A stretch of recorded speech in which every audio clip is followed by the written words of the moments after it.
ከስጋና ከደም በመንፈስ ቅዱስ ነው ያወቅኩት ያንቺን ስም። ስለዚህ ማርያም ሆይ ከፍ አደርግሻለሁ የፍጥረቱን ጌታ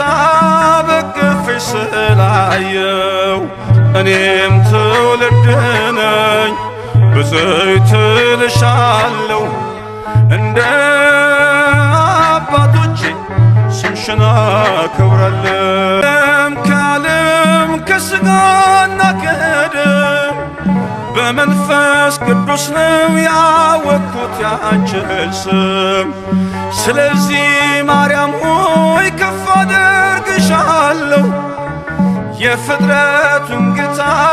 በቅፍሽ ስላየው። እኔም ትውልድ ነኝ ብፅዕት እልሻለሁ። ወወልድ ወመንፈስ ቅዱስ አሐዱ አምላክ በክርስቶስ ክርስቲያን ወልዳን በሀብትን ጸጋ ናይ መንፈስ ቅዱስ መንፈሳውያን ስስምኹም ስድራ ቤት ናይ እግዚአብሔር አምላክ ከመይ ጸኒሕና ቅዱስ አምላኽና እግዚአብሔር አምላኽና ለዋን ርህሩህን ፈቃር እግዚአብሔር አምላኽና ጸሎት ናይ አቦታትና ክረዳእናን ካብ ዝደሎ ማዕቱን ምሕረቱ ክልእኸልና ናቱ ቅዱስ ፈቃዱ ይኹን። ሕጂ ንሎማዓንቲ አዳሊና ዘለና ድማ ንኽንፈቅድ እግዚአብሔር አምላኽ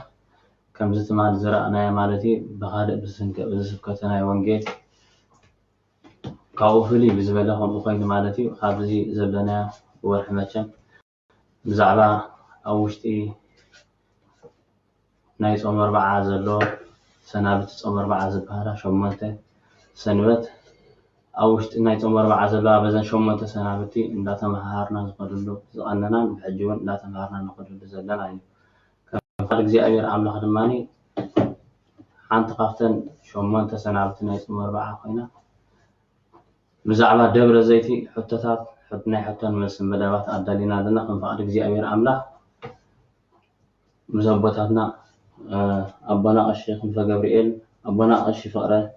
ማርያምን ኣዳሊና ኣለና ማለት ክንፈቅድ እግዚአብሔር አምላኽ እቲ ዘሎ ድማኒ ብፍላይ ምስ ኣብ ደብረ ዘይቲ ዝብል አርእስተ ኣተኪርና እንተሓታቲና ከምዚ ንሕና ንዛረበ ዘለና ድማ በዚ ከዓ ብዙሕ ነገራት ክንመሃር ከዓ ናይ እግዚአብሔር ቅዱስ ፈቃዱ ይኹን። ሓራይ ክንፈቅድ እግዚአብሔር አምላኽ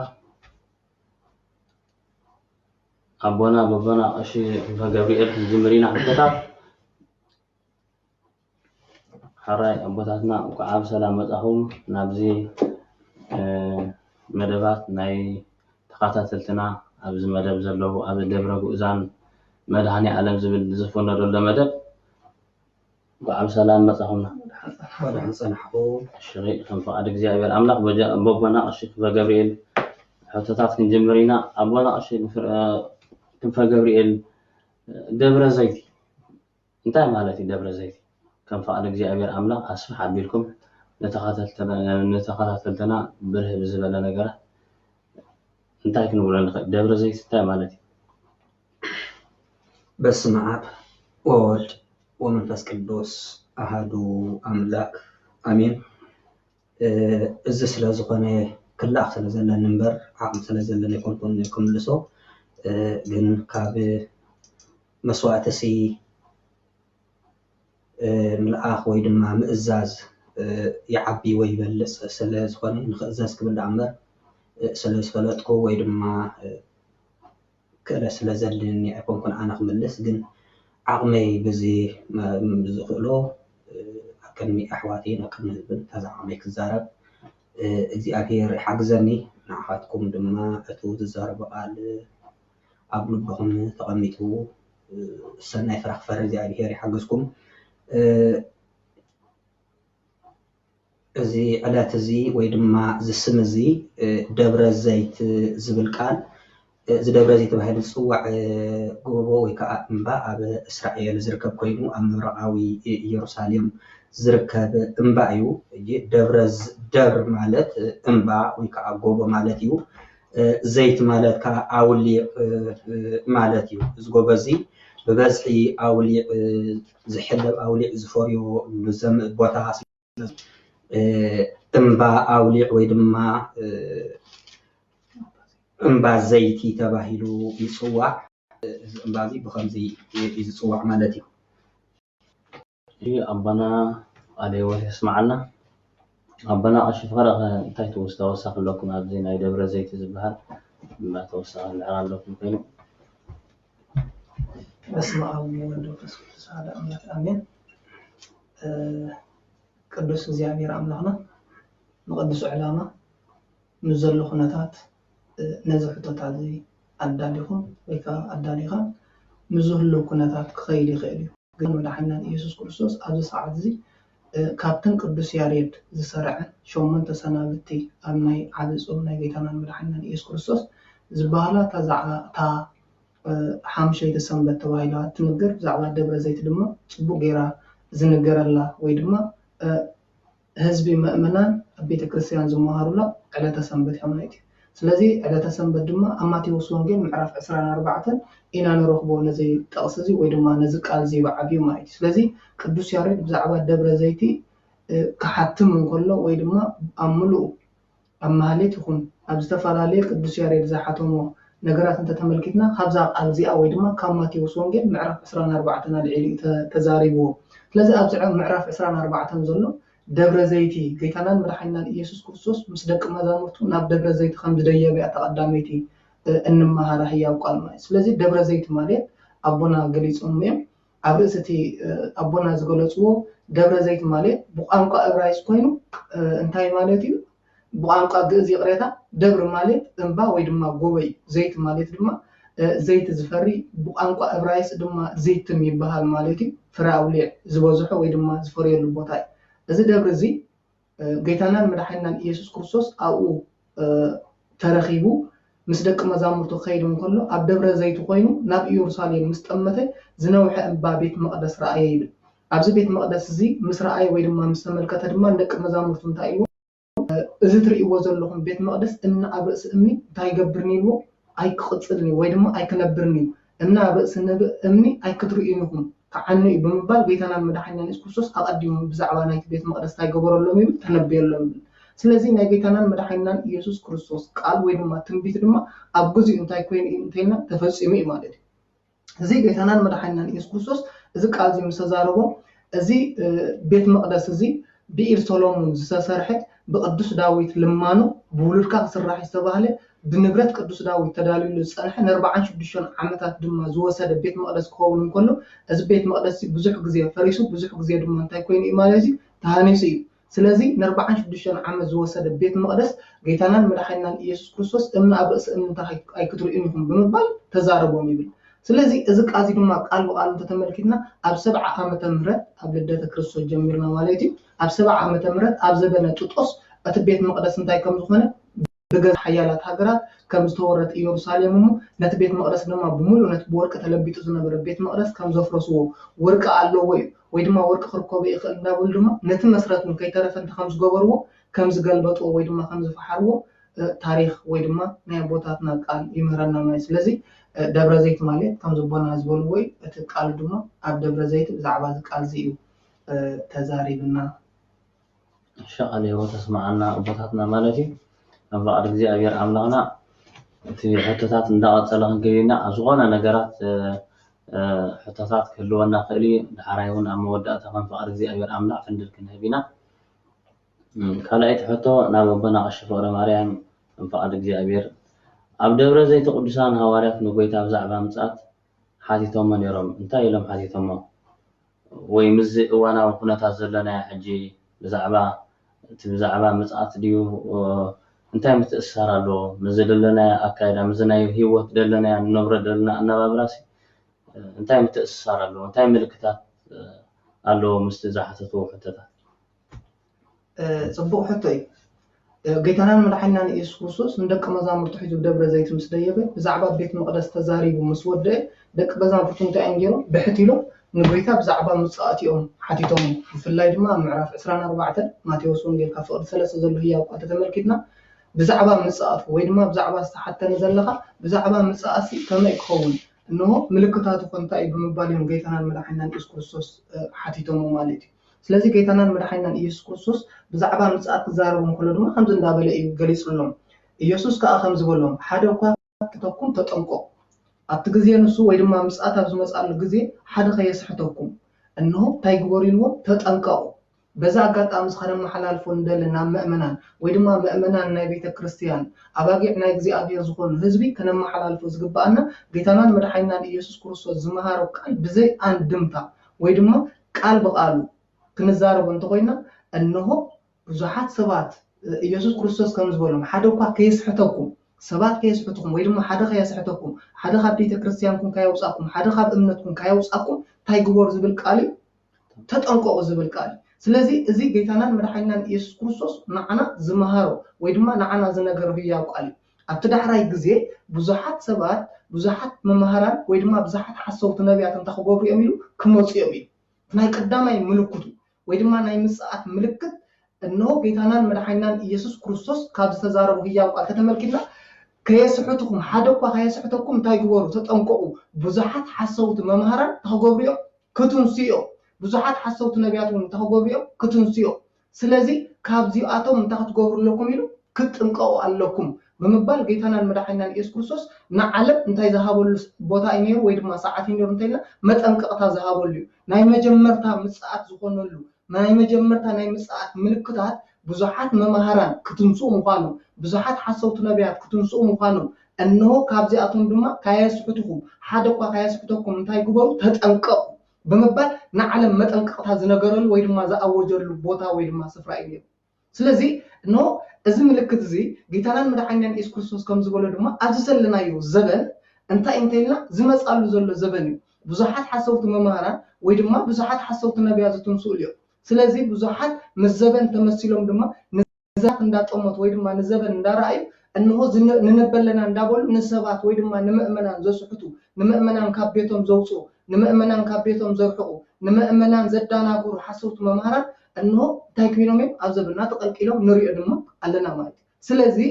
أبز ساعات زيلو بزحات سبات يسوع كريستوس أبتيالون تبلكم تايتون أيتخيلو يسوع كريستوس أبجزالو ويدما أبزلهم تبلكم دما أيتمسو سلازي بيتكم تايغوريل حلو ويدما تتأنقوا بمبال جيتانا مدحينا يسوع كريستوس انتي كم تجبرنا ينبرنا ميهرنا مالت سلازي أبز جزيزي بزحات سبات أنه كتنسو مخانو بزحات سبات دما نعلم تخبر مخانو نمأمنان كسحتو مخانو بتم بإيدنا كريستوس ويدما بسبكة هواريات زأمونو ساعتنا كريستوس زخون فتشمان مؤمنان زخون سبات تخبر مخانو من إنه كسحتو ويدما خسحتو خمسة تنسو بزحات مسحاتيان كم زلو أبتكزيان سويلو إنه نبزحات سبات ونن تخبريو كسحتيهم نتوم بصان زبال نتوم عبيت زبال ونكي ترافو تخبريهم كسحتو وميم زبل قال بيتنا المدحينا يسوع كريستوس زتناغرلو ويدما زتزاربلو بوتا إميرو مالك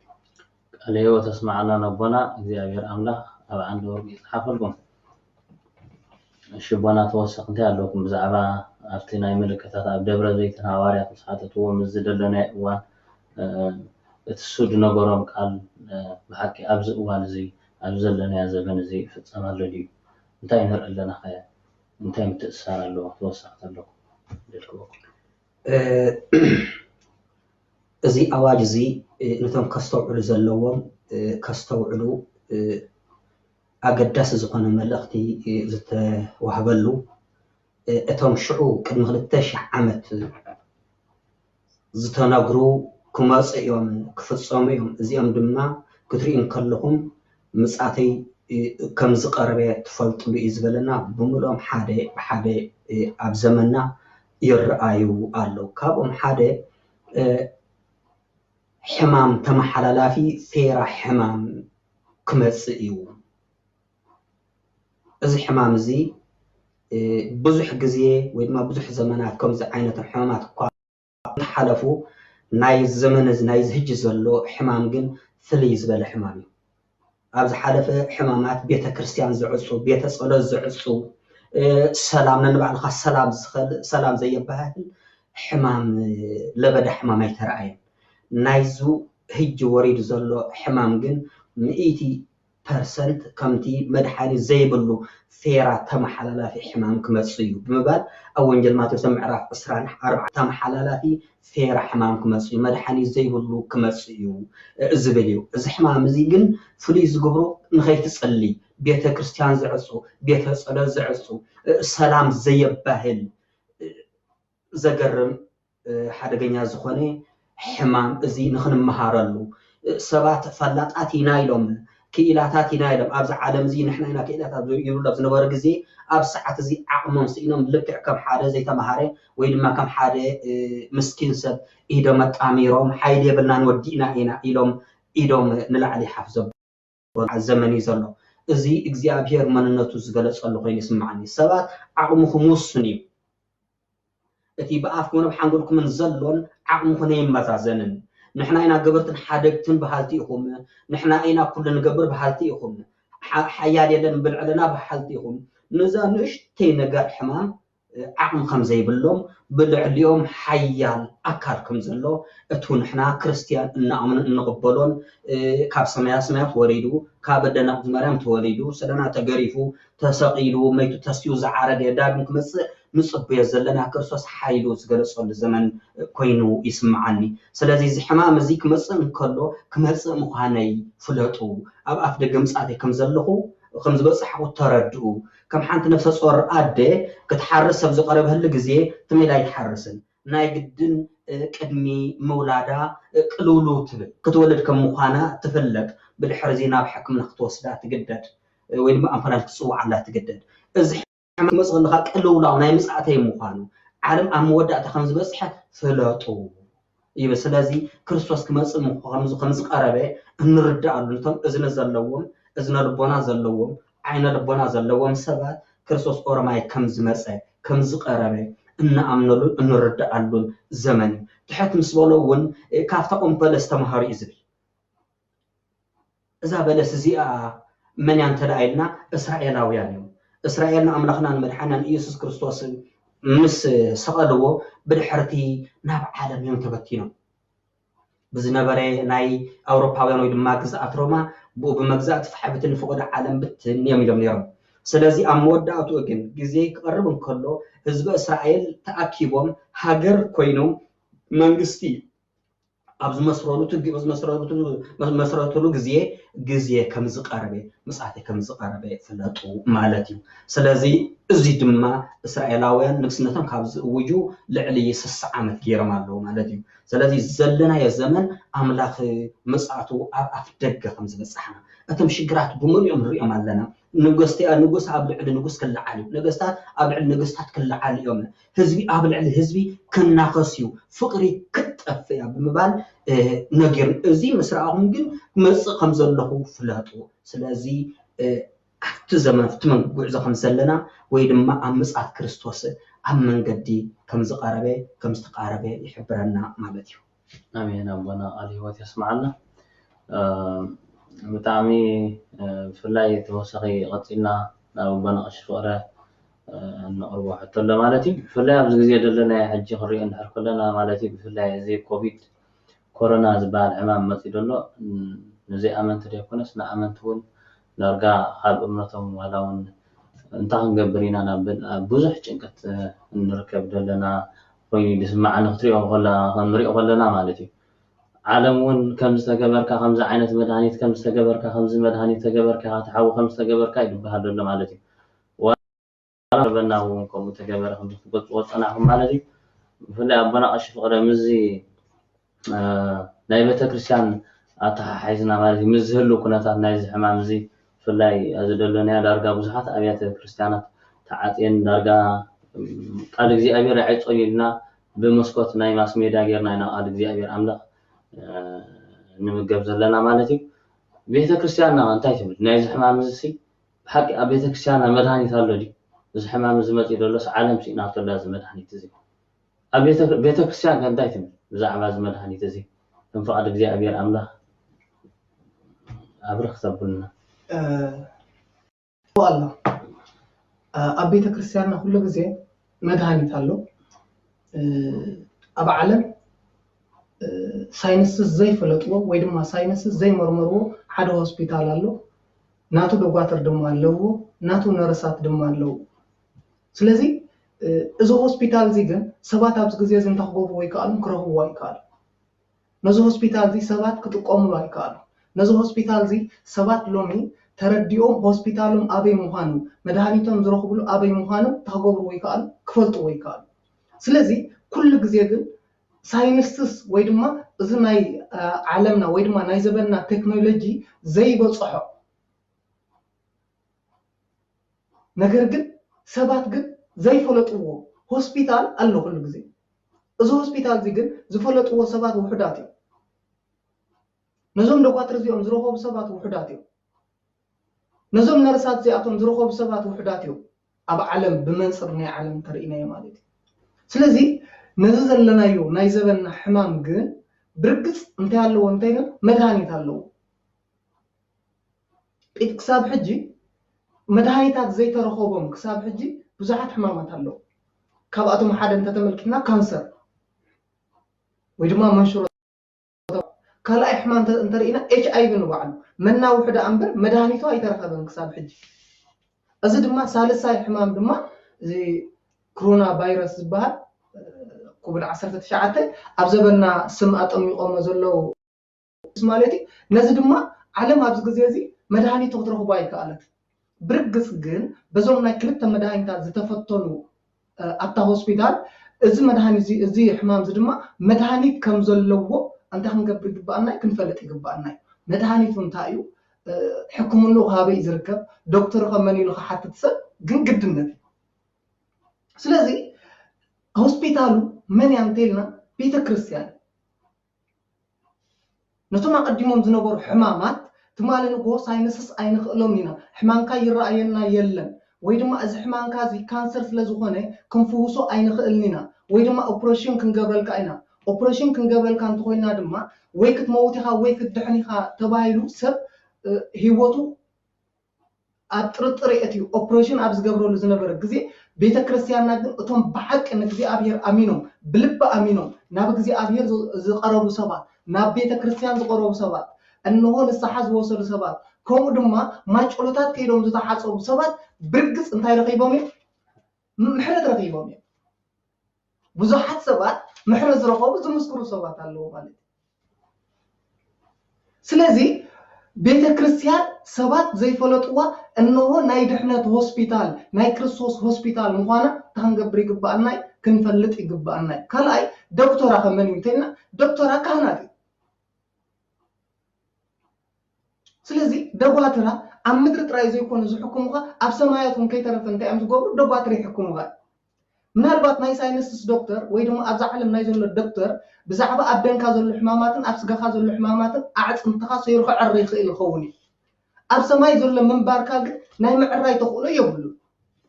ማቴዎስ ወንጌል ምዕራፍ 16 እንተተመልኪትና ግን ጌታናን መድሓኒናን ኢየሱስ ክርስቶስ ኣብ ቀሳርያ ኣብ ዓዲ ናይ ፊልጶስ ተረኺቡ ንደቂ መዛሙርቱ መና ይብልዎ ሰብ ለወልደ እጓለ እመሕያው ኢሉ ምሳሓተቶም እንሆ ኣብዚ ግዜ እዚ ገሊኦም ኤልያስ ብሉኻ ገሊኦም ኤርምያስ ብሉኻ ገሊኦም ድማ ዮሃንስ መጥምቕ ብሉኻ ገሊኦም ድማ ካብ ዓበይቲ ነቢያት ሓደ እዩ ብሉኻ ክብልዎም ከለዉ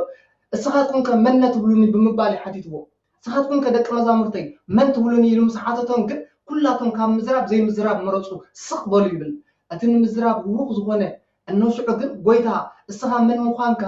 ባዕለይ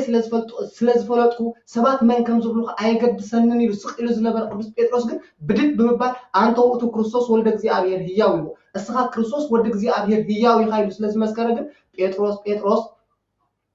ስምዖን ኢከሰተ ለከ ስጋ ወደ ኣላ አቡየ ዘበሰማያት ስጋ እንደምን ዘይኮነ ገሊጽልካ ናይ ሰማይ አቦ ይገሊጽልካ ስለዚ እስኻ ብፁዕ ኢኻ እስኻ ከውሒ ኢኻ ንቤተ ክርስቲያናይ ድማ ኣብ ምንታይ ካንጻ ኢሉ ኣብ ከውሑ ካንጻይ ኣብ ደገታት ናይ ሲኦል ድማ እንታይ ይገብርዋን ኣይከናውጥዋን መፍትሕ መንግስተ ሰማያት ትበካ ኣብ ምድሪ ኣብ ሰማይ ዝተኣስረ ኾውን ኣብ ምድሪ ዝፈትሐ ድማ ኣብ ሰማይ ዝተፈትሐ ኾውን ኢሉ ስልጣን ናይ ምፍታሕ ዝሃበ ናን መድሓኒናን ኢየሱስ ክርስቶስ እዩ ስለዚ እዞም ደጓትር እዚኣቶም ምድሪ ንዝሓመሙ ሰባት ሓካይም ናይ ዓለም ምሕዋይ ንዝሰኣንዎ ሰባት ንሳቶም እንታይ ይገብሩ ይፍውሱ በኣማላድነት ብጸሎት ኣብ ቅድሚ እግዚኣብሔር ተረኺቦም ማለት እዩ እዚ ድማ ህያው ምስክርና ዝኾነ መጽሓፍ ቅዱስ እዩ ንሱ ድማ ቅዱስ ያዕቆብ እንተተመልኪትና እንታይ ዝብል ዝሓመመ እንተሎ እዩ ዝተሓጎሰ እንተሎ ይዘምር ዝሓዘነ እንተሎ ድማ ይጸልይ ዝሓመመ እንተሎ ድማ ናብ ቤተ ክርስቲያን ይኽድ ናብ መራሕቲ ቤተ ክርስቲያን ይኽድ ዘይቲ እናቐብኡ ድማ ክጹ ማንሱ እንታይ ክኸውን كحوي موسى يقرأها إلياس كمان سب نبرة نبقى تاي جبريل زناب عطوي إنه تمليش دوما نبغى أبير لما نمو زناب دوما تاي جبريل كفته سلزي قدوسان أبوتاتنا زحمة مسد إنه بأمنة نبيت زي أبير كيدون نكهنات إنه أمالادنا ويد ما تقولوا تنتحدثوا بتجزي أبير ذهبنا الكلا إنه قدوسان أبوتاتنا نايم فواس أجا ويد ما نايم فواس برغت كارسبات زيكون كارك زي أبير أملا تاجرهم تجيبهم أمدري تراي زيكون دما أمدري بسجا كفوسون كله كاب حمام كمسرون كله أبسمايات دما إنه أمدري أسركم أبسمايس أسره أمدري فتحكم دما أبسمايس فتح سلازقنا إنه بزم مسرزي دما أبسمايات ونكفتحو ويدما نسمايات دما إنه معرف إنه قبرنا حدث انتهي توهاي بومي مالتي بمنصر متحف قدس سلطان توهاي بومي مالتي سلازي برقس مدهانيت اللو نزباي رزي إنه مدهانيت دما انتا انتيلا بلبنا بكزي أبير تمليسنا إنه نابو بوتاتنا مسئنا إنه صلوت مسنا حتى بتس صلوتنا يا بوتاتنا بتي نبي تكريستياننا برختن تهنجبر نخلينا مالتي كنحاول نخلينا سلازي مدهانيت غنتاي أتدوكتر حيزو زمت مدهانيت انتا انتيلا أقدمنا الزيتي زولو قدس يعقوبي قال أيدما ملائتي ناتنا مدهاني ويدما ناتنا كنينا أنت إنتيلنا سوق اندومي سلازي سبات أبزر جزيزي كندي سب كاميتي ناب قرباني موس قرباني ورد مدهاني تورد سبات جنة مدهاني نايجزي أبير تايجور ويقولني أي قبلوني أفهم حكيمهم يمنت مدهانيت انتايز قبروا يملس مدهانيت كابيت مقدس وريدو مدهانيت سجان دمنا يكريستوس أو دمرت وريدو زقبل سئين جنة مدهانيت زوصل سئين جنة مدهانيت انتاي قبر مالتي يملس سلزي مدهانيت نايزي حمامات زيدو ما انتاي انتينا بلبت تملسنا تنسحنا أكيد مجزي أبير أملاخن أكيد بوتاتنا النهر سنا واردنا نتي مدهانيت نص نوصل أم مدركم أب سماي إنه نايزي مدهاني تخافلت ويد ما نايز حمامزي دحان تخنكون أجزي أبير أملاق يخلنا مخنياتو أتنز مدهاني تزي آمنا أبساينت زي آمنا سبا علامات تاي كوينن مدهاني سئنا لهم تاي لنا أجزا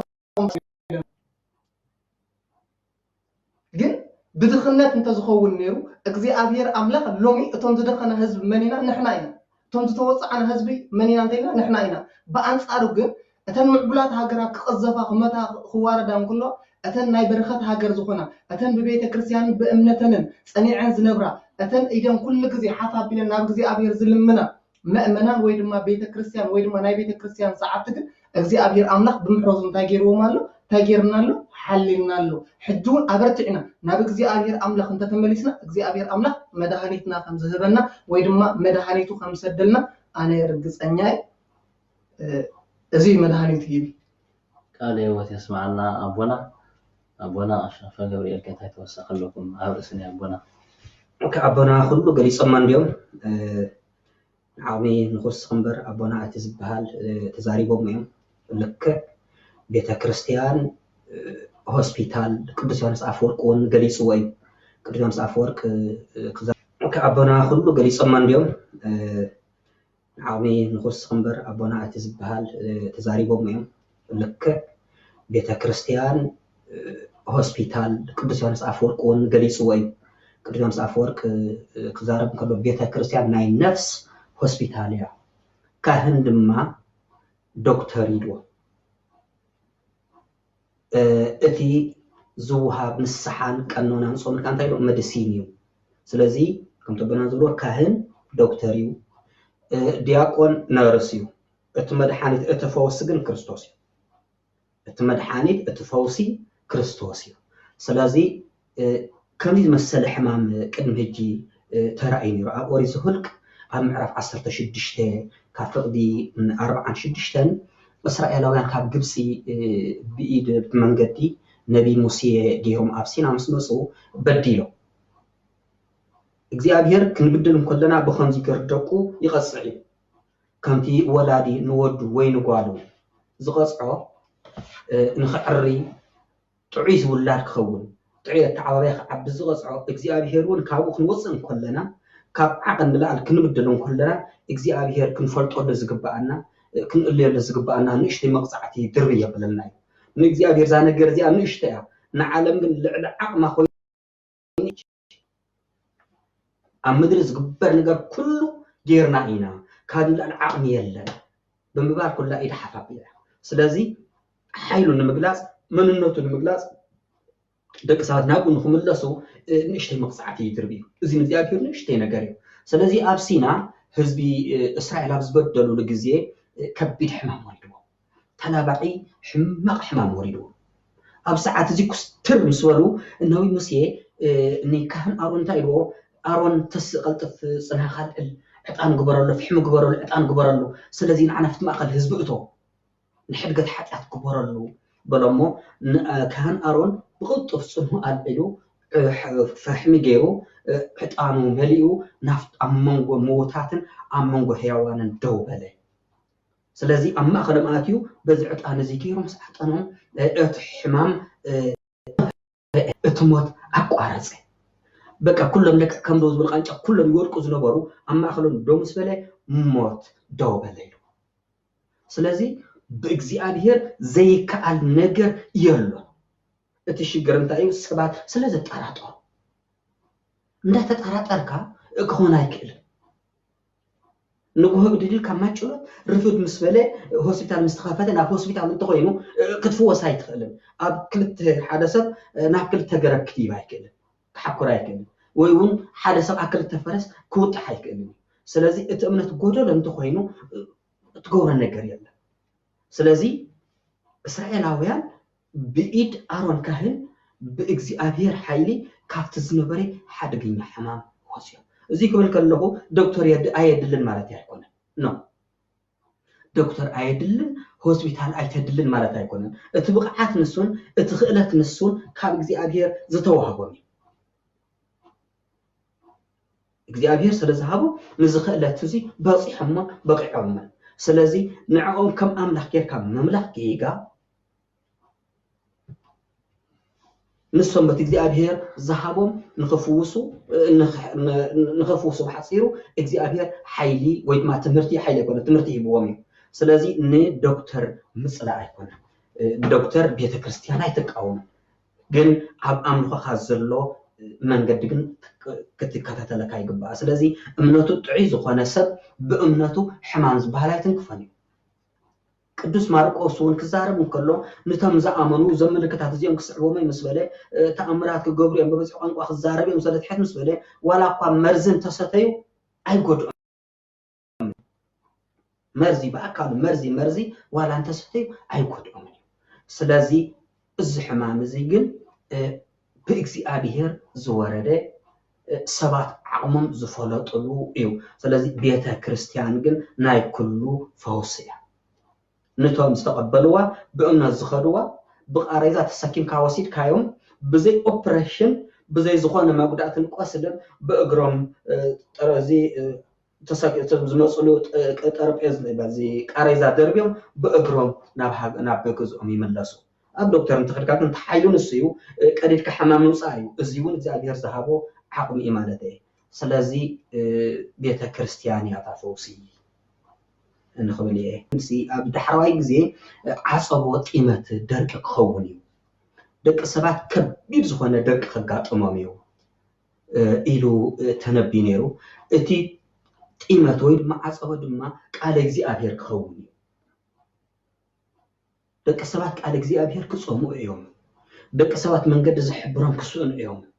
ደቂ ሰባት ናበይ ከም ዘብሉ ክስእኑ እዮም ስለምንታይ መራሕቶም ክውድኡ እዮም መራሕቶም ክጠፍኡ እዮም መራሕቶም ክሕረዱ እዮም ብምባ ተዛሪቡ ንሱ ድማ ኣብ ግዜ ሽግር ሰባት ክንስሑ እኳ ንብር ነይሮም እጅስ ኦሮማይ እዛ ሽግር እዚኣ ስለዘይንሓልፋ ክንስሓ ኣለና ኢሎም ንክህንኽረቡ ክሽገሩ እዮም እዚ ዘመን እዚ ልክዕ ሕጂ ኮይኑ ኣሎ ኣብዛ ሰዓት እዚኣ ብዙሓት ሰባት ካህን ንክረኽቡ ሃረር ይብሉ እዮም ይብሉ ግን ክረኽቡ ኣይክእሉን እዩ ስለምንታይ እዚ ሕማም ሓደ ዘይራኸብ ሓደገኛ ዝኾነ ሕማም እዩ ኣብ ወንጀል ማቴዎስ እውን ኣብ ምዕራፍ 24 እንታይ ክብል ፀኒሑ ብሰንበት ወይ ድማ ብክረምቲ ከይኸውን ጥፍኣትኩም እንታይ ይበሉ ለምኑ እቲ ብሰንበት ዝበሎ ሓባር ስኢንኩም ንኸይትጠፍኡ ዝብል ቃል እዩ ኣብዛ ሰዓት እዚኣ ብዙሓት ሰባት ሓባር ስኢኖም ኣለዉ ናብ ካህናት ደው ኢሎም እውን ዓቕም ክረኽቦም ኣይከኣሉን ንስሓ ዘድልዮም ጀብ እዛ ሰዓት እዚኣ ብዙሓት እዮም ግን ኦሮማይ ካብ ቤተ ክርስቲያን ፈልይዎም ካብ ካህናት ፈልይዎም ዝመርሖም ስኢኖም ንስሓ ዘነስሖም ስኢኖም ኣብ ሽግር ዝወደቑ ብዙሓት እዮም ኣብዛ ዘለናያ ሰዓት ወይ ድማ ዘለናያ ግዜ ስለምንታይ ኣብ ዳሕራይ ግዜ ደርቂ ክኸውን ጢመት ክኸውን እዚ እቲ ጢመት ማለት እዩ እቲ ጢመት ስጋ ዘይኮነ ጢመት ድሕነት ሰባት መንገዲ ዘርኦም ክስእኑ እዮም ካህናት ክስኣኑ እዮም መራሕቲ ክስኣኑ እዮም ሰባት ክንስሑ ብሙሉእ ልቦም ወላ እንትመፁ ዝንስሕሉ ካህን ክስእኑ እዮም ከቢድ ጢመት ክኸውን እዩ ዝበሎ እዚ ዘመኑ የጋጣም ህዝበ ክርስቲያን ልብ ዘለዎ ወይ ድማ እዝኒ ዘለዎ ይስማዕ ዝበሎ እዚ ሰዓት እዚ እዝኒ ዘለዎ ይስማዕ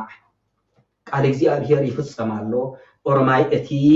ክርስቶስ ክመፀሉ ዝመፀሉ መንገዲ ንክንጥንቀቁ ተነገረን ዘመን እዚ ሞ ኩልና ነስተብህል ናብ ልብና ንመለስ ክብል فقال እግዚአብሔር አምላክ ናብ ቦና ቀሽ ፍቅረ ኸይድ ማለት ይሕቶ አቦና ኣብ ወንጌል ማቴዎስ ምዕራፍ 24 ፍቅደ 22 ዘሎ ቃል ምጽአት ናይ ጎይታ ማለት እዩ ምጽአት ክርስቶስ ምንት ቶም ሕርያን ክትብል ክትሓጽር ያ ታይ ትርጉም አለው በቅዱስ ቤተ ክርስቲያን ማለት እዩ ዛት እዚ አድበላ ወንጌላው ቅዱስ ማቴዎስ ታይ ትርጉም አለው በቅዱስ ቤተ ክርስቲያን ታይ መልእክት ኣለዎ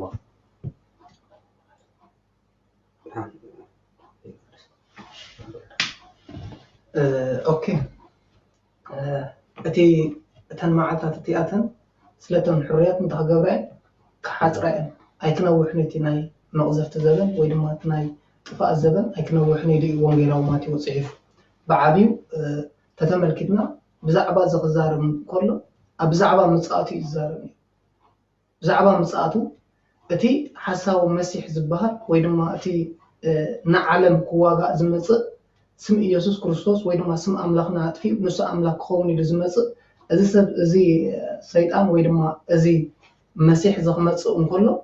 ኣብዚ ግዜ እዚ እንታይ ክኸውን ዓብ ውግእን ወረ ውግእን ክኸውን ዓብ ረሃብ ድማ ክኸውን ብዙሕ ጥሜት ድማ ክኸውን ስለዚ ህዝቢ ኣብ ርእሲ ህዝቢ መንግስቲ ኣብ ርእሲ መንግስቲ እንታይ ክኸውን ክለዓል ዝብል ህያው ቃል ኢና ንረክብ ማለት ስለዚ እተን መዓልታት ንሳተን ክንደየን እንተይልና እዘን መዓልታት እዚኣተን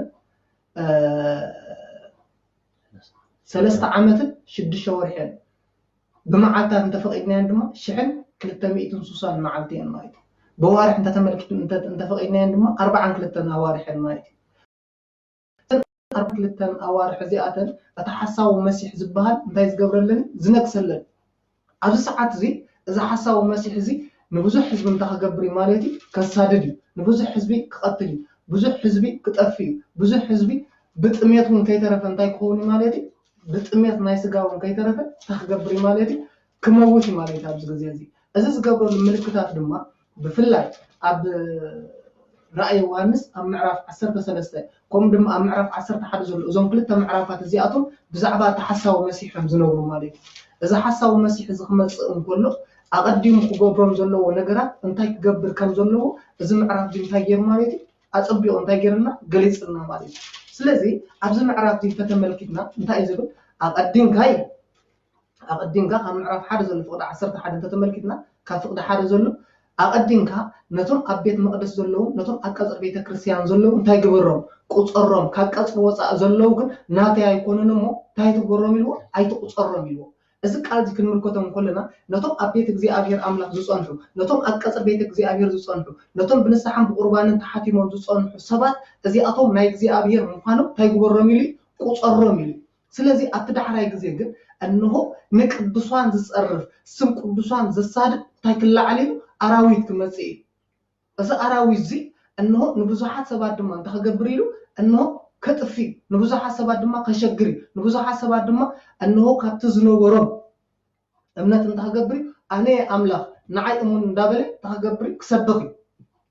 ስለዚ ንሱ ክሰብኽ እንከሎ ድማ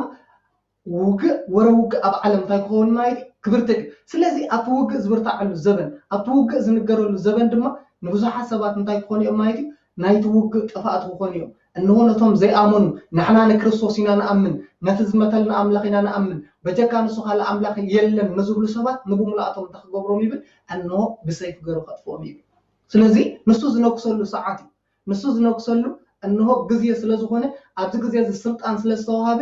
እዚ ሰብዚ ተኸገብሪ ነ3 ዓመትን 6 ወርሕን ተኸገብሪ ክገዚ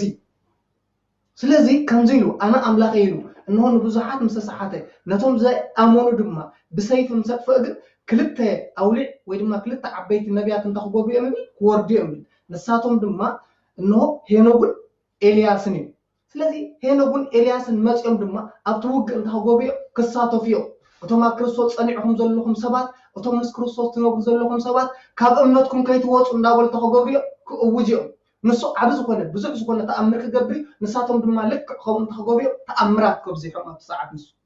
ስለዚህ ኣብ ሰዓት ብዙሕ ተኣምራት ክኸውን ዝጀመረ ንሱ ፀሓይ ከጸልምት እንከሎ ንሳቶም ድማ ፀሓይ ይጸልምቱ ንወርሕ ደም ክገብር እንከሎ ንሳቶም ድማ ንወርሕ ደም ይገብሩ ከዋኽብቲ ክርግፍ እንከሎ ንሳቶም ድማ ልክዕ ከምቲ ናቶም ተኽገብሩ እዮም ከዋኽብቲ ክርግፉ እዮም ስለዚህ እቶም ኣመንቲ ናይ ክርስቶስ ዝኾኑ ሽዑ እንተኽገብሩ እዮም ክድሰቱ እዮም ደስ ክብሎም ኤልያስን ሄኖግን መጽኦም ሓጊዞምና እነሆ እቶም ናትና መራሕቲ ድማ ማዕርኡ ኮይኖም ኢሎም ተክኾኑ እዮም እነሆ ክድሰቱ እዮም ዓለም ድማ ክልተ ክትምቀል እያ ገሊኦም ናይቲ ኣራዊት ሰዓብቲ ክኾኑ ከለዉ ገሊኦም ድማ ናይ እግዚኣብሔር ሰዓብቲ ብሄኖግን ብኤልያስን ዝምርሑ ዘበን ክኸውን እዩ ግዜ እዚ ስለዚ ኣብዚ ዘበን እዚ ከምዚ ኢሉ ዓብ ውግእ ክኸውን እዩ ብዙሓት ሰባት ከም ተኽገብርዎ ክቐርብዎ እዮም ወይ ድማ ክስዕብዎ እዮም ኣብዚ ግዜ እዚ ብዙሕ ኩናት ክኸውን ብዙሕ ህዝቢ ድማ እንተኽገብር ማለት እዩ ክሃልቕ እዩ ስለዚ ጌታናን መድሓኒናን ኢየሱስ ክርስቶስ ኣብ ማቴዎስ ወንጌል ኣብዚ ምዕራፍ 24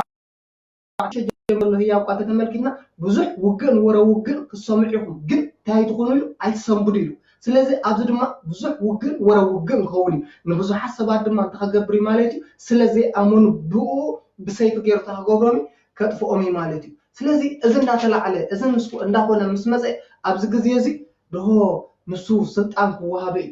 ስለዚ ናቱ ስልጣን ድማ እንታይ ክኸውን ኢሉ ልክዕ ከምቲ ናይ ክርስቶስ ማህተም ዘለና ንዑ ድማ እንታይ ኣለዎ ኢሉ ማህተም ኣለዎ ኢሉ ማህተም ዝተሰነየ ብማህተም ዝተሰነየ ክኸውን እዩ ንሆ ናይ ክርስቶስ ማህተም እንታይ እንተኢልና መስቀል እዩ እንሆ ንሕና እናኣምኖ ከምቲ ሐዋርያ ቅዱስ ጳውሎስ ኣብ ቀዳማይ ቆሮንቶስ ኣብ ምዕራፍ 1 ፍቅዲ 18 እንሆ ቃል መስቀል ንኣና ነቶም ንድሕን ሓይልና እዩ ነቶም ዝጠፉ ግን ዕሽነት እዩ ከም ዝበሎ እንሆ ናትና ሓይሊ እንታይ ወይ ድማ ናትና ማህተም እቲ ጌታናን መድሓኒናን ኢየሱስ ክርስቶስ ተሰቀለሉ መስቀል ክኸውን እንከሎ ናቱ ድማ ናቱ ባዕሉ ዝሰርሖ እንታይ ኣለዎ ይብል ማህተም ኣለዎ ይብል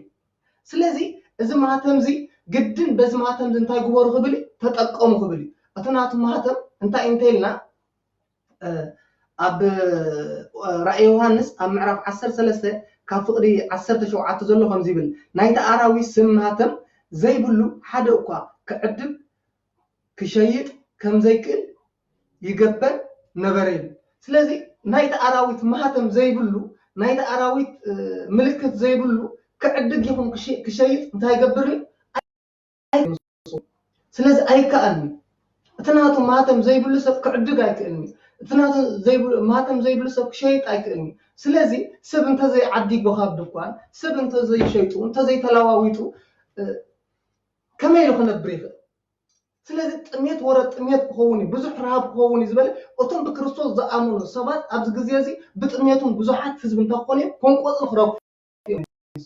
ስለዚ ብዙሓት ሰባት እንታይ ክኾኑ እዮም ማለት እዩ ተሓሳዊ መሲሕ ምስ ተላዕለ ብሰንኪ ማህተም ዘይምግባሮም ተኽገብሩ እዮም ማለት እዩ ክሞቱ እዮም ወይ ድማ ኮንቆፅል ተኽገብሩ እዮም ክረግፉ እዮም ይብል እቲ ማህተሙ እንታይ እዩ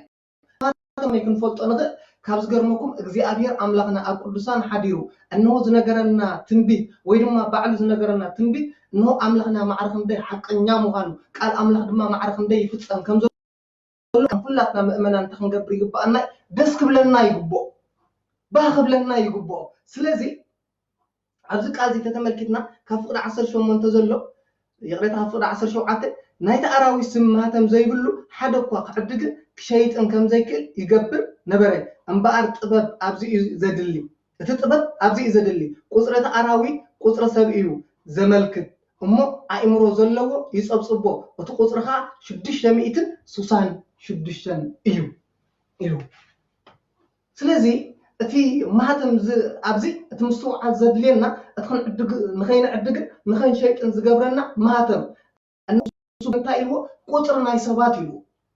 سلزي قطرنا يسباتيلو أتو قطر جمع كندايلو شدش لميتن سوسان شدش لمي إذا شدش لميتن سوسان شدش لم زبل كاري مت ويدما كاب منتاي ترخي بزو شدش لميتن سوسان شدش لنا كنقلص ويدما كن حتى لنا خلينا ناي سباتك نهو بما أهي جرو زي أبير أملا نعلم تايز قبر الله مالتي زدفع الله نونهن نو سدرابيتم زدحان اللعلت مالتي سلازي إذا شدش مئتي تصب نابو كده نصور أنا أملاخي له أبعلم أبز وجلو زنبرة ناتو تأود الصراحة دما كنديني ومترو انتينا قومتو سوسا مترو نبرين قولنا دما كندينا نبرين شدش مترو نبرين سلازي شدش لميت مسوسا أنت دمير كيا كندي هو مش شدش تدمير كيا سلازي إذا قطر زي سلازي نابو كده نصور أنا أملاخي له نت سيطان زخنا سيطان أبو أحديو نا أملاخ سمن خطف نسو أملاخ نخول انتي قبر يبلنا تنسى يبلنا سلازي إنه ناتو تأوت ويدما نايت تأوت قمت سوسا قولنا دما شدش نبريلو علم نجزي أبير قريبا علم كابر حق جزي أبير أملاك وطيا إنه هذا جزي أبير أملاك رحيقة إنه بجزي أبير أملاك سقط عتلو زبن دما بشبه يلزم الجرنيو سلزي أزي أتوم تتدميرو أزي أتوم إنه شدش تميت سوسان شدش تمخون سلزي أبز جزي زي بزح كينا طبعا ما منا نتخوف بيوم مايك كروه بيوم أمون بسيف أتوم زي أمون دما بسيف تطفئ له ساعات كوني بزح حريصاتات أب علم أب مدرتها كوني مايك كودقي سلزي أبزق زي زقل سلتن كبسان كبلا تجبر أنيلو كحات رأنيلو سلزي أتن أوارع زي أتنين مايك 4 كلتن ورحي ويدما نصوص نكسلن ساعات 3 عمتن شد الشوارحن بمعات دما شحن كلتن مئتن سوسان معات 5 خنا كبسان مصحات انتاي جوبنا مالتي ينورنا ماي سلازي سلتن كحاطرا تن ما انت تنقل بسان تن مع حاطرا ينزبل نزق ازي نخردانا وي دما نخنغرنا اي مالتي እሺ አባና አለይወት يسمعنا شعيبا غطرينا أبوانا غشيهم فجوري مالتي بسنج أب ماتيوس معرف 24 فقدي 10 بسنج بساعة مثلا كفاءة كأف أريخ الزحت اللي عزب قال نركب مالتي بزعبا زي انتي ترقمي زلو مالتي أقول سيبتك سيانا أفتقالو ونجيل كزارب خلصي فقري الزحت اللي عزب زلوسي انتي هو زي أونجل ماتيوس معرف 24 دينار ربو زقال زي بسنكي نايتوم اتا فقري كزحل يا قبلن كله افت ساعتي فقري توتال كتقفيا فقر بحال كاب دق سبات كتبنن يا دق سبات نسقوم طراي كنبريو دق سبات ان هيوتهم طراي كنبريو عمصن كفااتن تعبيتن كل ነገር اكين ابز عالم زي اكنغسيو سبات نسقوم طراي كنبريو حوم زيرو لزمن كوني عمص كبزحي قبلت كبزحي قيم كبزحي كفات كبزحي نكاي كله ابز مدرزي كنغس بس انتزي اتا فقري كتبنن يا خطفي اكاب زي كتوصيا نخبليو ازي كانو ريا زلنا اي اب ساعات زي ابو مسود اب بيت فرد زوعل زلو ادم سبوالا اب بيت فرد توعل زلا حقلت حوات اب بيت فرد زوعل زلو كلت حوات زقاتولو زوعل زلو سب عمص تشميمو اب كدعاتن اب تنكولن اب كفااتن تشميم حزبي كفقري وصي نبراله فقري كابز مدرسي حقينا وصيا سلازي كاب كفااتهم استبقسه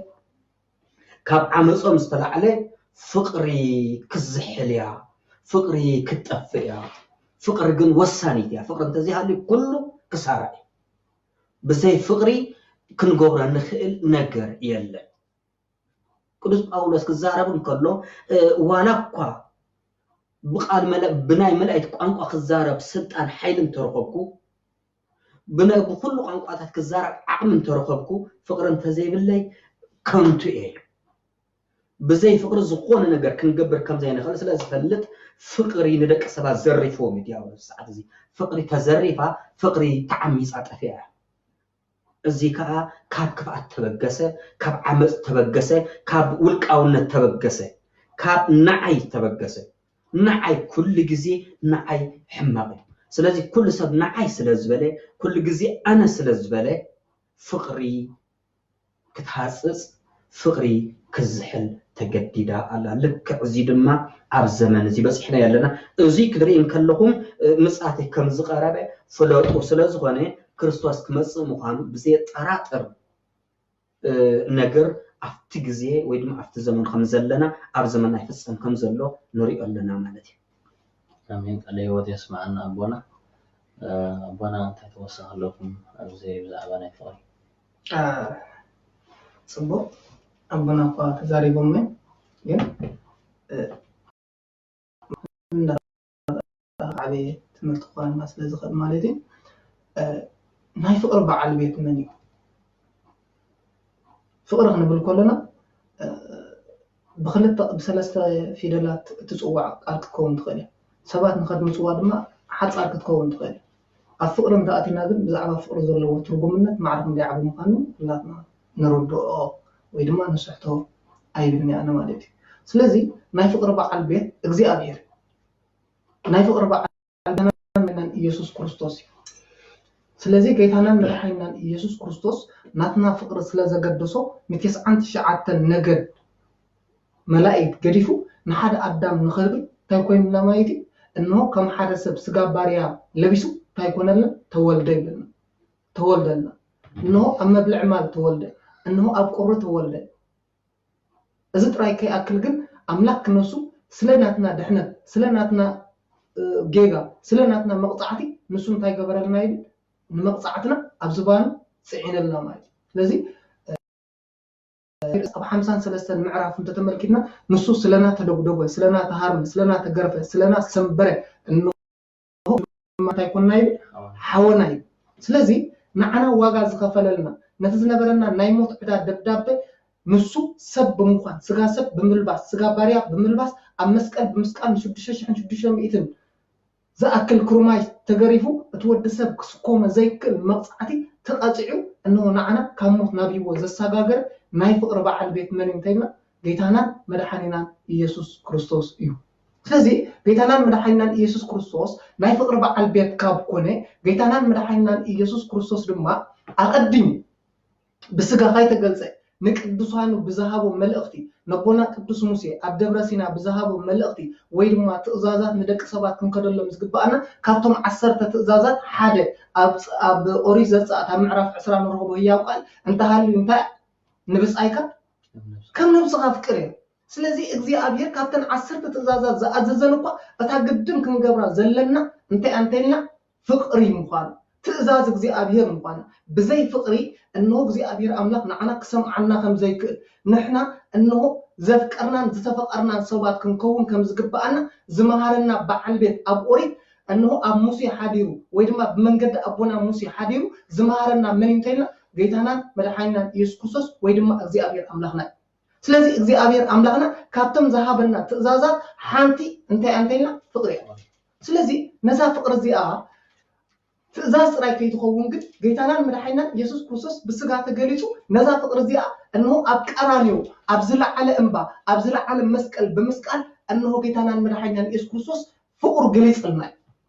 سلازي فقر زبها أزي فقرنا يبزحات كزحت اللي يقبلهم كله جيتانا مدحينا يسوع كريستوس ماتيوس وانجيل معرف 10 حاجة فقد 10 شعات دمانتاين لاي كاباي كمهارو لنا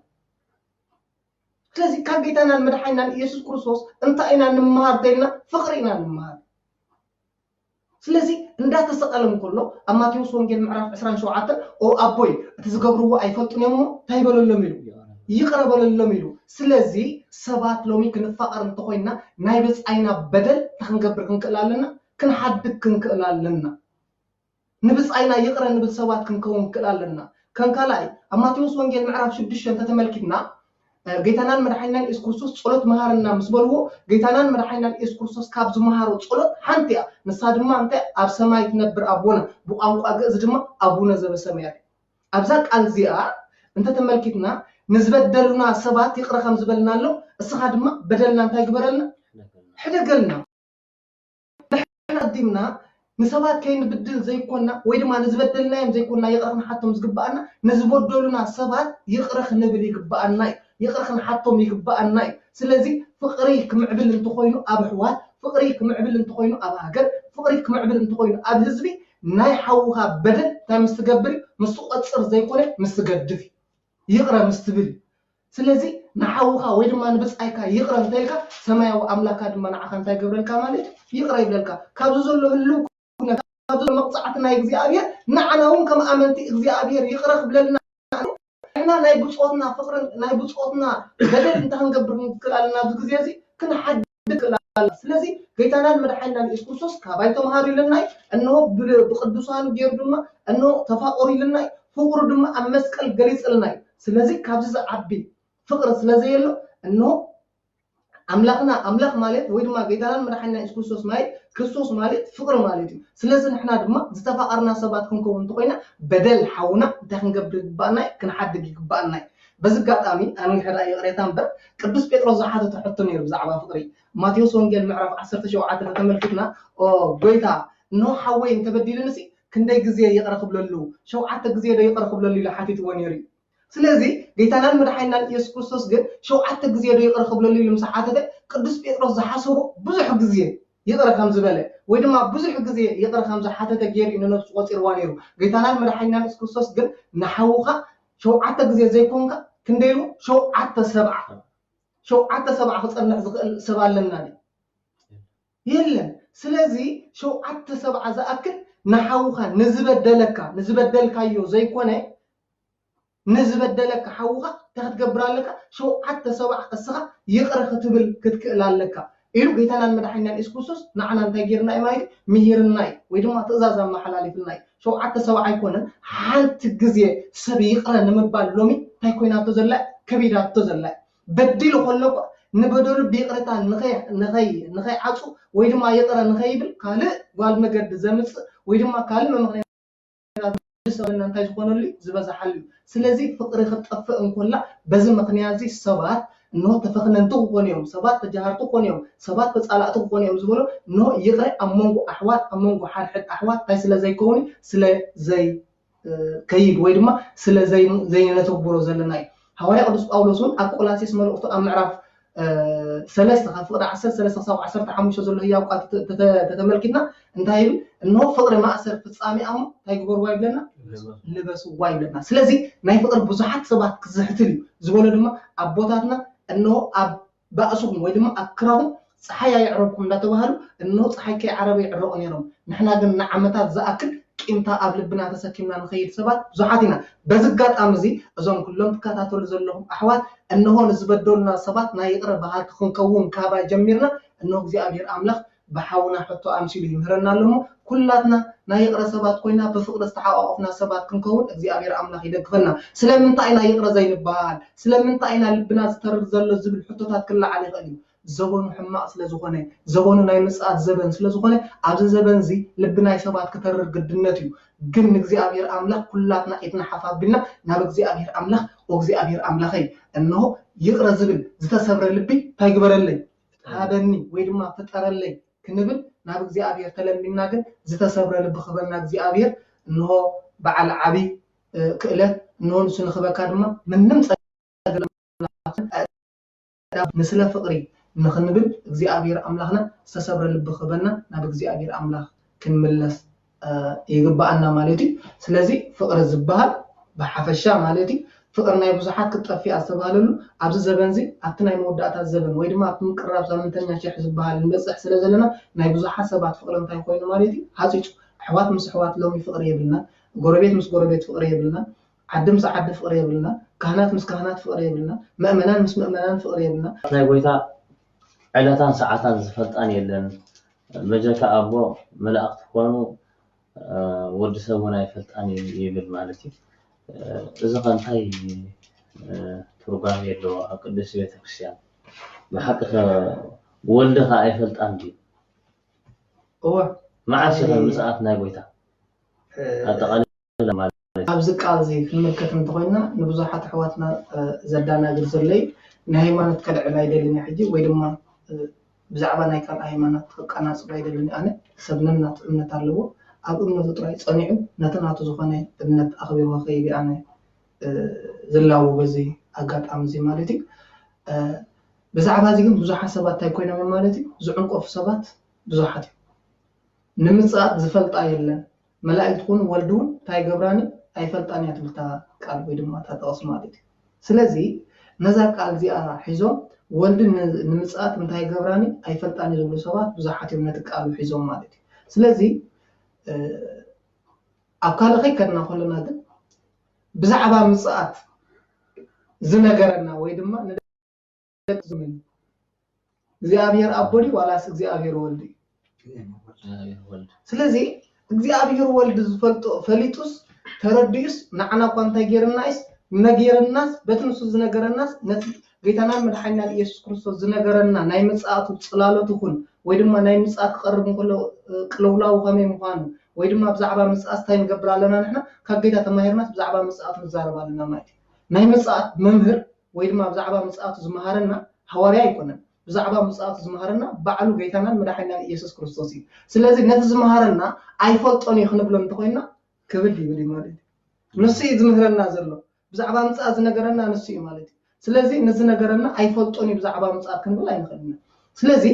ቅዱሳን ኣቦታትና እውን ብዛዕባ ምፅኣት ፅቡቅ ጌሮም እንታይ ጌሮምና እዮም ማለት እዩ ኣብ አንድምታ ወንጌል ኣስፊሖም ገሊፆምና እዮም ምፅኣት ዝኾነሉ ዘበን ብዘበነ ዮሃንስ ብዕለተ ሰንበት ምዃኑ ቅዱሳን ኣቦታት እንታይ ጌሮምና እዮም ማለት እዩ ነጊሮምና እዮም ስለዚ ብዛዕባ ምፅኣት ዝፈልጣ የለን መላእክት ኩን ወልድ እውን እንተበለ ጌታናን መድሓኒናን ኢየሱስ ክርስቶስ ጌታናን መድሓኒናን ኢየሱስ ክርስቶስ ካብ ክልተ ባህሪ ሓደ ባህሪ ካብ ክልተ ኣካል ሓደ ኣካል ካብ ክልተ ካብ ስጋን መለኮትን ካ ፍጹም ኣምላኽን ፍጹም ሰብን ዝኾነ ማለት እዩ ስለዚ ክንፈላለዮም ንኽእልና ስጋዊ ባህሪ እንታይ እዩ መለኮታዊ ባህሪ እንታይ እዩ ስጋዊ ኣካል እንታይ እዩ መለኮታዊ ኣካል እንታይ ኢልና ክንፈልዮም ንኽእልና ማለት እዩ ስለዚ ስጋዊ ባህሪ እንታይ ኢልና ስጋዊ ባህሪ ጠማይ ፀማኢ ሓማሚ ድኻሚ መዋቲ ብዛዕባ ፅባሕ ድማ እንታይ ዘይገብር ማንም ዘይፈልጥ እዩ ስጋዊ ባህሪ መለኮታዊ ባህሪ ድማ ዘይጠሚ ዘይፀምእ ዘይመውት ዘይሓምም ዘይደክም ኩሉ ዝፈልጥ ኣብ መሬት ዘሎ ዘይኮነሲ ኣብ ውሽጢ ናይ ደቂ ሰባት ዘሎ ሕልና እኳ ንእግዚአብሔር እንታይ ኢልዎ ወይ ድማ ጌታናን መድሓኒናን ኢየሱስ ክርስቶስ እንታይ ኢልዎ ሐዋርያ ቅዱስ ጳውሎስ ከም ዝተሰጥሐ እኽሊ ኢልዎ ነንዶ ኣብ ኣካል ንሪኦ ማለት እዩ ስለዚ ጌታናን መድሓኒናን ኢየሱስ ክርስቶስ ነዚ ቃል ዝዛረቦ እንከሎ እግዚአብሔር ወልድ ዘበሎ እንታይ እንተልና ካባና ዝወሰዶ ስጋ እዩ እግዚአብሔር ወልድ ኣቢልዎ ማለት እዩ ስለዚ ካባና ዝወሰዶ ስጋ እቲ ካባና ዝወሰዶ ስጋ ወይ ድማ ስጋዊ ኣካል ጥራይ እንሆ ነዚ ምፅኣት ዝተኸገብሮ ይክእልኒ ክፈልጥዎ ኣይክእልኒ መለኮታዊ ኣካል ምስ ስጋዊ ኣካል ተዋሂዱ ግን ነዚ ነገር እንታይ ገብሮ ጌታናን መድሓኒናን ኢየሱስ ክርስቶስ ማለት እዩ ይፈልጦ ወልድ እውን እንተኾነ ብስጉእ ጥራይ እንተኸገብሮ ይክእልኒ ክፈልጦ ይክእልኒ ኢሉ ንደቂ ሰባት ንኸረድእ ብዛዕባ መለኮትን ስጋን ፈልዩ ንዓና ንኸረድኣና ዳኣ እምበር ጌታናን መድሓኒናን ኢየሱስ ክርስቶስ ስለዘይፈልጦ ኣይኮነን ስለዚ ጌታናን መድሓኒናን ኢየሱስ ክርስቶስ ፈሊጥዎስ እንሆ ብዛዕባ ምፅኣት እኳ ከመይ ከም ዝኾነ ባዕሉ እንታይ ጌርና እዩ ማለት እዩ ነጊርና እዩ ማለት እዩ ስለዚ ነዚ ምስል ካብ ንውሕ ዝበለ ብዝሓፀረ ማለት እዩ ኣብዚ ክርስቶስ መዓስ ከም ዝመፅእ እንዳነገረ ዝመፅእ ዘላ ዕለት ክጠፍኦ ጠፊኣቶ ማለት እዚ ዋሕዲ ፍልጠት ሕፅረት ኣፍልጦ እዩ ቅዱስ ዳዊት ኣብ መዝሙር 74 ኣብ ማእኸል ምድሪ ሰላም ገበረ እግዚአብሔር ኣብ ማእኸል ምድሪ ሰላም ገበረ ኢሉ ተነቢዩ ነይሩ ቅዱስ ዳዊት ቅድሚ ጌታ ምውላዱ ናይ 1000 ዓመት ፍልሊ ነይርዎ ክርስቶስ ካብ ደቂ ሰባት ተወሊዱ ስጋ ለቢሱ ኣብ መንጎ እግዚአብሔርን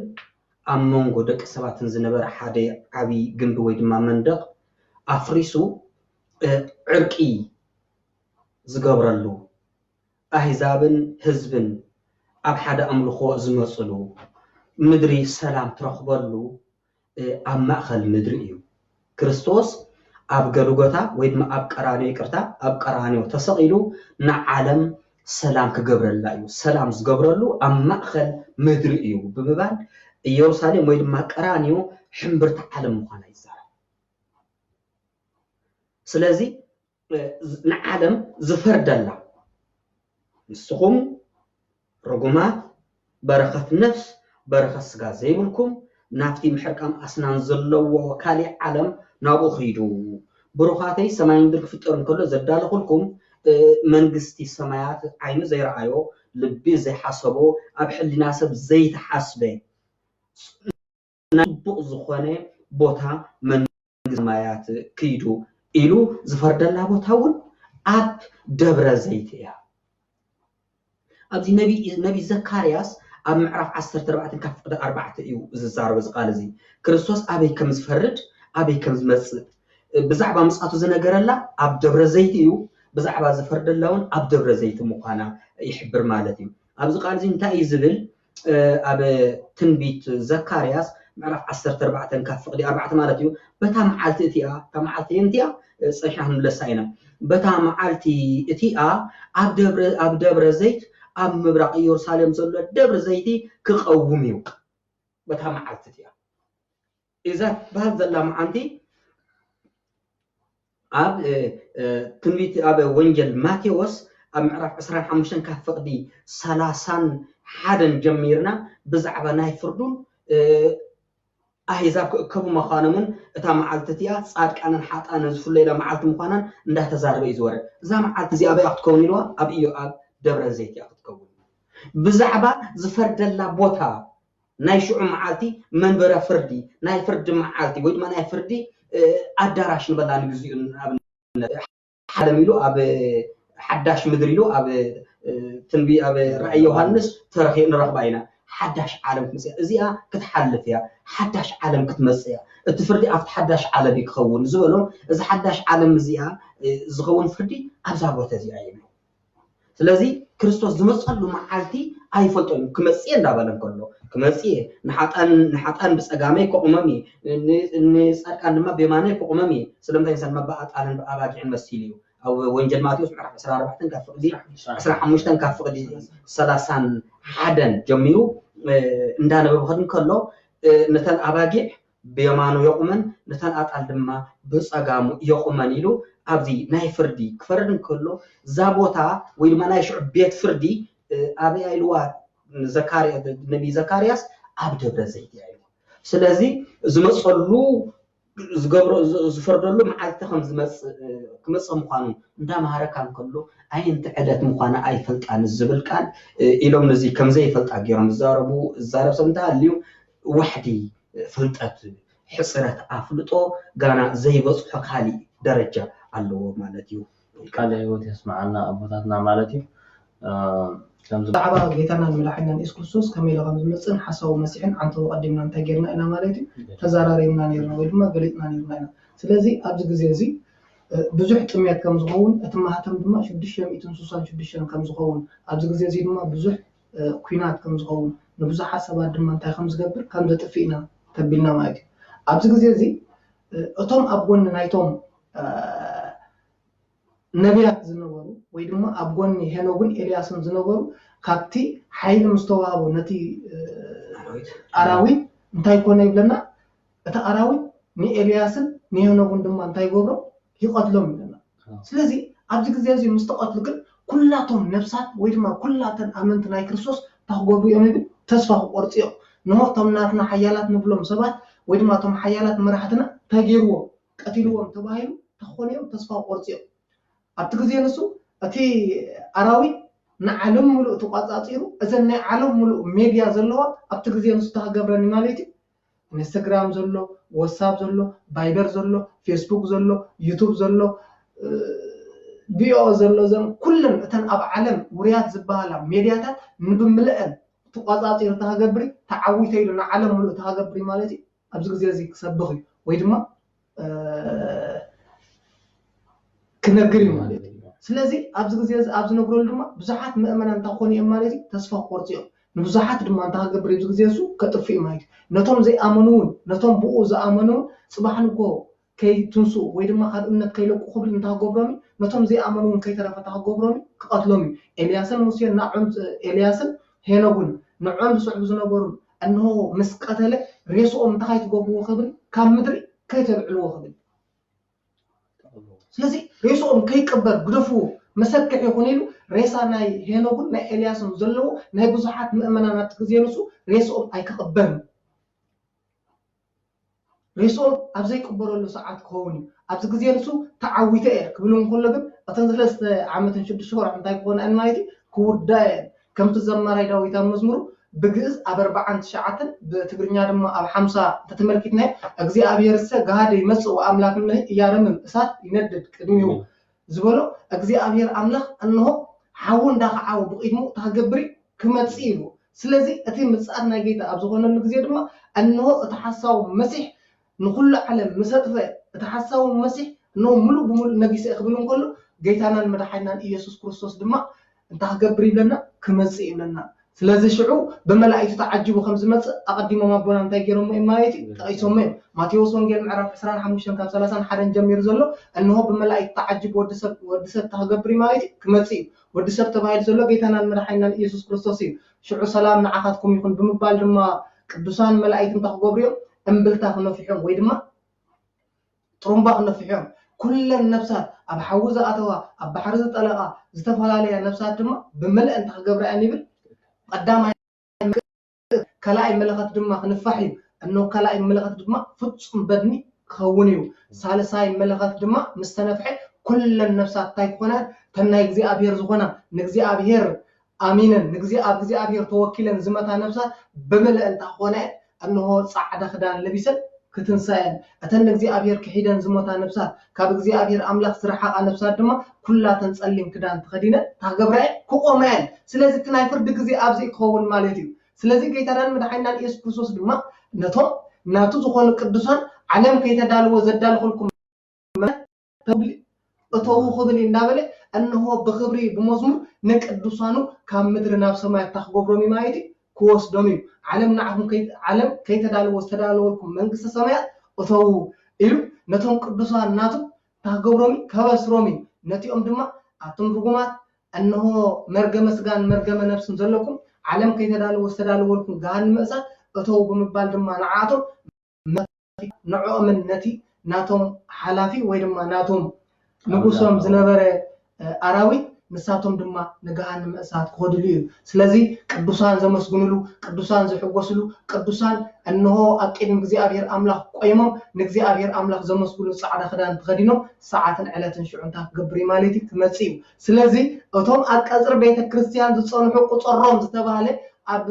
رأي يوحنس أم عرف عسرت حاله كافقد حدا زلو شعونتها يكوني أتوم أكثر جزي كوينم زموتو أتوم أبحق جزي أملاك كوينم زموتو أتوم نجزي نداملهو زموتو قدوسان أنه زي أتوم ناتيهم زي أتوم قصرهم أتوم كاب زي وص أزصون حسابات كن ناتي يكون أيتو قصرهم زبالو لساعة يكون مايتي كما تسيو قدوسان وناب سماي نسوق عربون كله أنه حتى عندما ناب جهنم مأساة زور دلو علة ساعة خوني سلام ساعته بحسر زبالو ويدما بسوا سنة ساعات تزاريبك ويدما تماهيرك ودا لا يكون بزح نجارات ندات أصلا متماهرنا نيرنا جن حاولنا جزيهم ويدما ناي جزيهم قرب آخر يبلنا سلزلو كابزح وقت أبزي أهلنا يغني لك أصل الذهب كان سجانا كدم بمنفاس قدسنا يا وكوت يا أنجلسم سلزي مريم هوي كفادر قشالو يفدرت كتابك في سلايو أنيم تولدني بزيت لشالو عند أباتوجي سنشنا كبرالو